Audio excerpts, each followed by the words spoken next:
Assalamualaikum warahmatullahi wabarakatuh.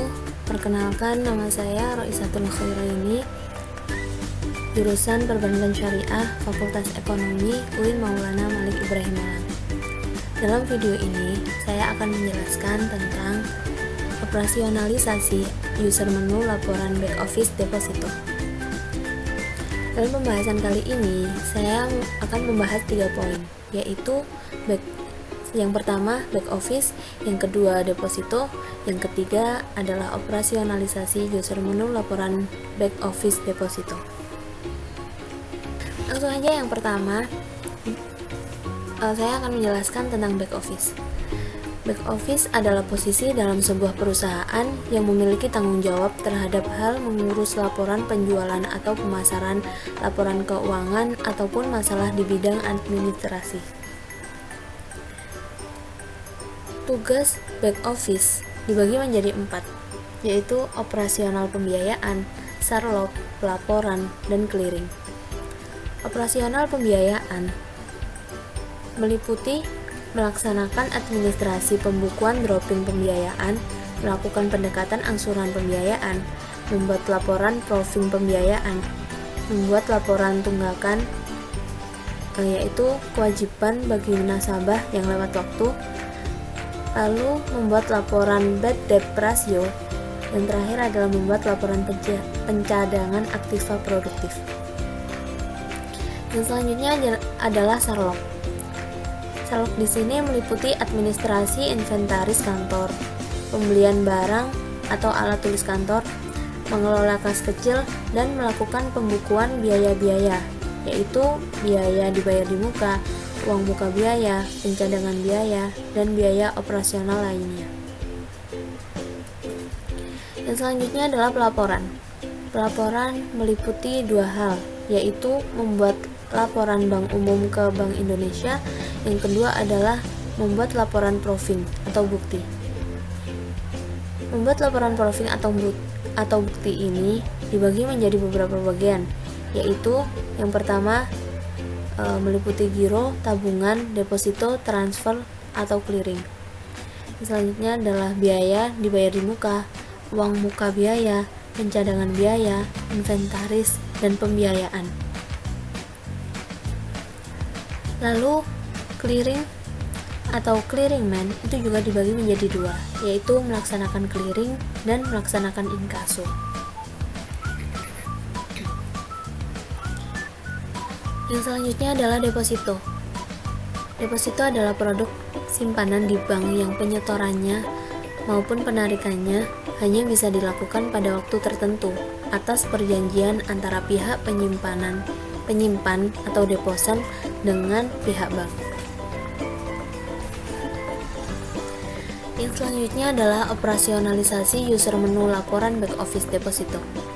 Yang pertama, kita melakukan validasi terhadap transaksi nasabah.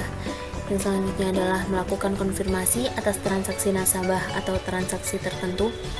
Lalu meneruskan transaksi ke bank lain, atau bisa disebut dengan clearing.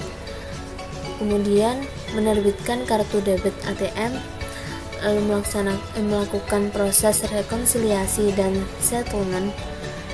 Selanjutnya adalah bertanggung jawab atas laporan-laporan. Laporan-laporan di sini dia meliputi laporan harian, laporan bulanan, dan laporan tahunan, ataupun bisa laporan keuangan. Yang pertama adalah melakukan validasi terhadap transaksi nasabah. Yang harus dilakukan adalah yang pertama, dalam melakukan validasi terhadap transaksi nasabah, itu terdapat dokumen pendukung berupa formulir permintaan transaksi yang ditandatangani nasabah.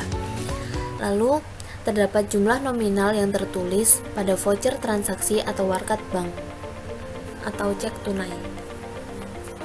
Lalu selanjutnya adalah tanda tangan dan identitas nasabah sesuai dengan spesimen tanda tangan yang dimiliki bank. Lalu, proses transaksi telah sesuai dengan ketentuan dan prosedur yang berlaku. Selanjutnya adalah melakukan konfirmasi atas transaksi nasabah atau transaksi tertentu. Hal yang harus dilakukan yang pertama adalah melakukan konfirmasi atas transaksi nasabah atau transaksi tertentu sesuai dengan ketentuan yang berlaku di masing-masing bank. Langkah yang kedua adalah diteruskan ke cabang pengelolaan rekening jika transaksi dilakukan di cabang lain, bukan pengelola rekening nasabah. Yang ketiga adalah kepada pihak yang terkait dengan transaksi yang dimaksud dengan tujuan untuk melindungi nasabah dan atau bank dari kerugian yang mungkin akan terjadi. Selanjutnya adalah meneruskan transaksi ke bank lain atau bisa disebut dengan clearing. Langkah yang pertama adalah memastikan bahwa seluruh warga telah dibukukan ke sistem aplikasi bank dan aplikasi Bank Indonesia dengan jumlah dan bank tujuan yang benar. Lalu melakukan konfirmasi ke cabang asal transaksi jika terdapat perbedaan warkat dengan transaksi yang telah dibukukan di sistem aplikasi. Yang selanjutnya adalah menerbitkan kartu debit atau ATM. Langkah yang pertama adalah memeriksa keabsahan permintaan. Yang kedua adalah menginput data permintaan fasilitas kartu debit atau ATM. Yang ketiga adalah mencetak kartu debit atau ATM dan PIN. Yang keempat adalah kartu debit atau ATM dan PIN yang telah dicetak dikelompokkan berdasarkan cabang untuk memudahkan pengiriman.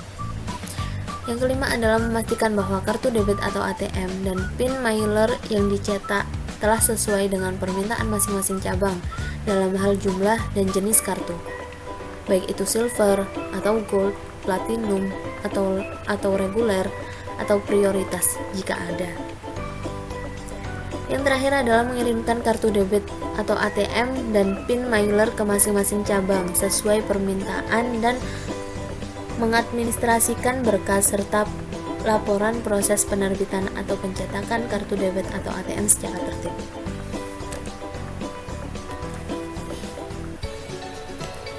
Yang terakhir adalah melakukan proses rekonsiliasi dan settlement.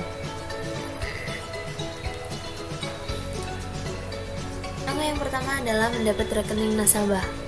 Apabila transaksi pembayaran berhasil, namun rekening nasabah belum terdebit. Yang kedua adalah meminta biller untuk mengubah status pembayaran pada data biller menjadi telah dibayar apabila rekening nasabah telah terdebit. Namun, data pada biller menunjukkan pembayaran gagal atau belum terbayar. Langkah selanjutnya adalah melimpahkan jumlah fee yang timbul atas transaksi yang dimaksud, yang besarnya telah ditentukan sebelumnya. Bagian untuk kepentingan bank dan bagian untuk kepentingan di luar.